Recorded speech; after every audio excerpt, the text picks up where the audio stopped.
The Trump administration has indefinitely barred the Associated Press from assessing Air Force One and the Oval Office due to a dispute over the naming of the Gulf of Mexico. Now, this conflict arose after President Trump gave an executive order which renamed the Gulf of Mexico to the Gulf of America because most it's surrounded by is America these days. AP cited itself as a global audience source, so it has to source globally. They continue to use the neutral word such as Gulf of Mexico, because most places will refer to that. However, they do reference the fact that it was renamed via executive order for Americans to Gulf of America. In response to their actions, the White House began restricting the reporters from the AP from presidential events, including press conferences, and now traveling aboard Air Force One to keep up with the president.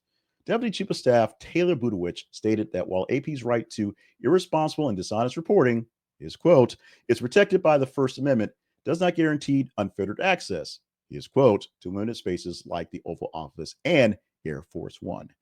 AP has condemned these actions, of course. Violations of press freedom is what they're saying it is. This comes from Julie Pace, the AP's executive editor, emphasizing that such measures hinder the public's access to independent news and constitute viewpoint discrimination, something that seems like a new term, but we'll hear that a lot going forward. White House Correspondents Association has criticized the tradition of not having AP around as part of its press pool and the decision itself of the president basically and his office saying that this is a bad thing for them to be around, asserting that it infringes on pause for First Amendment rights, again, and the president's own executive order that has freedom of speech. So the situation highlights the tensions between the media and the administration, this administration in particular, all administrations in general, and raises concerns about press freedom and the role of independent journalism in holding governments accountable.